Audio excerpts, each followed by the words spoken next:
បាទសូមគោរពជំរាបសួរពុកម៉ែបងប្អូននំពូមីងបាទថ្ងៃនេះខ្ញុំសូមថតបង្ហាញអំពីបសកម្មភាពបណ្ដុះផ្សិតចំបើងបងប្អូនបាទអញ្ចឹងដំណើរការនៃការបណ្ដុះផ្សិតចំបើងនេះខ្ញុំនឹងថតជាលក្ខណៈវីដេអូបាទមួយដើម្បីបង្ហាញទៅកាន់ពុកម៉ែបងប្អូនបាទសម្រាប់ពុកម៉ែបងប្អូនយកទៅអនុវត្តជាក់ស្ដែងនៅផ្ទះបាទសម្រាប់ពុកម៉ែបងប្អូនដែលគាត់បាទធ្វើជាកសិដ្ឋានបណ្ដុះផ្សិតឬក៏អ្នកដែលមានបច្ចេកទេសខាងបណ្ដុះផ្សិតគឺគាត់ច្បាស់ជាគាត់ដឹងបាទវិធីសាស្ត្រច្រើនប៉ុន្តែនេះខ្ញុំគ្រាន់តែសូមថតចែករំលែកបាទទៅដល់ពុកម៉ែបងប្អូននំពូមីងដែលគាត់មានចំណាប់អារម្មណ៍ខាងបណ្ដុះផ្សិតហើយនេះខ្ញុំមិនបានមានបច្ចេកទេសអីខ្លាំងណាស់ទេបងប្អូនខ្ញុំគ្រាន់តែថតវីដេអូនេះបង្ហាញពីវិធីសាស្ត្រឬក៏បាទអ្វីដែលខ្ញុំធ្លាប់បានធ្វើកន្លងមកបងប្អូនបាទអ្វីដែលខ្ញុំធ្លាប់បានធ្វើកន្លងមកខ្ញុំក៏ចែករំលែកទៅកាន់បងប្អូនបន្តទៅបងប្អូនអញ្ចឹងនេះគឺជាចំបើងដែលខ្ញុំបានបាត់យកទៅត្រាំបងប្អូនសម្រាប់ពុកម៉ែបងប្អូនដែលមានចំបើងគឺបងប្អូនយកថង់កស៊ូឬក៏មានលាងទឹកមួយបងប្អូនយកចំបើងទៅដាក់ត្រាំទៅបងប្អូនបាទត្រាំវាទុករយៈពេល2យប់ឬក៏3យប់អាស្រ័យទៅលើចំបើងពុកម៉ែបងប្អូនទេបើសិនជាចំបើងរបស់យើងជាប្រភេទចំបើងស្រូវវស្សាវាដើមវារាងរឹងបងប្អូនប៉ុន្តែសម្រាប់ចំបើងស្រូវប្រាំងនេះគឺ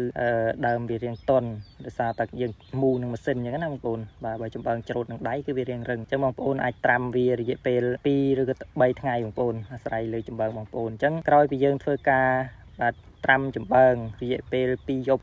3ថ្ងៃរួចចំបើងរបស់យើងទន់គឺយើងធ្វើ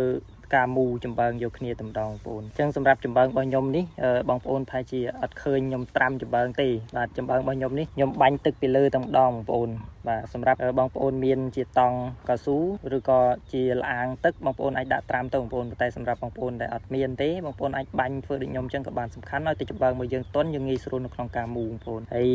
នេះខ្ញុំសូមបង្ហាញអំពីបច្ចេកទេសនៅក្នុងការមូចំបើងបងប្អូនបាទមូចំបើងយើងត្រូវមូវាលក្ខណៈដុំបែបនេះបងប្អូនអត់សូវធំពេកអត់សូវតូចពេកប៉ុន្មានទេមើលទៅមកល្មមបងប្អូនអញ្ចឹង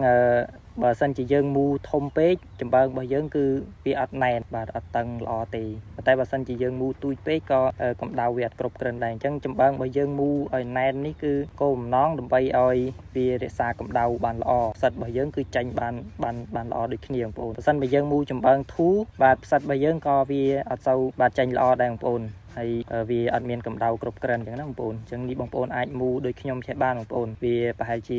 15សង់ទីម៉ែត្រក្នុងមួយដុំអញ្ចឹងបងប្អូនមូមួយដុំហើយបងប្អូនអាចដាក់លើរងរបស់យើងបានអញ្ចឹងសម្រាប់រងរបស់ខ្ញុំនេះគឺមាន2ជួរហើយក្នុងមួយជួរហ្នឹងមាន3ធ្នើបងប្អូនបាទអញ្ចឹងខ្ញុំធ្វើអត់សូវធំប៉ុន្មានទេបងប្អូនខ្ញុំធ្វើតូចតាចដែរទេ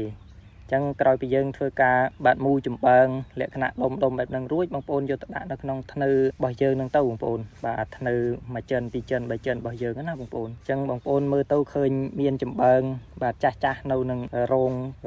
បណ្ដុះផ្សិតចំបើងរបស់ខ្ញុំហ្នឹងអាហ្នឹងគឺជាចំបើងដែលខ្ញុំធ្វើសាមុនបងប្អូនហើយចំបើងសាមុនហ្នឹងបងប្អូនបើសិនជាវាចាស់ខ្លាំងហើយបងប្អូនអាចយកចាញ់បានបងប្អូនប៉ុន្តែបើសិនជាយើងទៅធ្វើម្សាទេបងប្អូនដាក់វាពីលើទៀតក៏បានដែរបងប្អូនបាទសម្រាប់ហើយយើងធ្វើបានមួយសាហើយបើយើងធ្វើបាន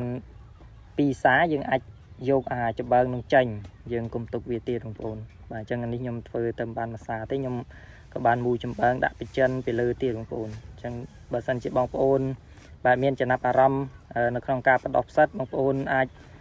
បាទយកវិធីសាស្ត្របាទនេះយកទៅអនុវត្តជាក់ស្ដែងបានបងប្អូនបាទធ្វើលក្ខណៈគ្រួសាររបស់យើងមិនចាំបាច់ធ្វើធំប្រហែលទេបងប្អូនយើងធ្វើ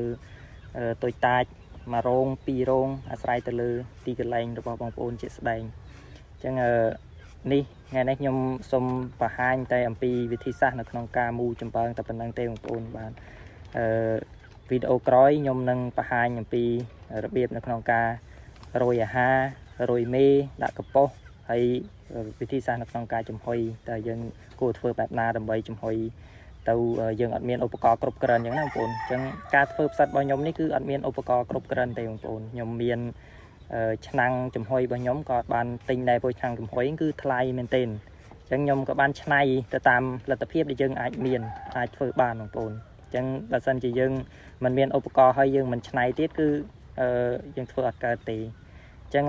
សម្រាប់វីដេអូរបស់ខ្ញុំថ្ងៃនេះគឺខ្ញុំបង្ហាញអំពីបច្ចេកទេសនៅក្នុងការមូចំបើងនេះ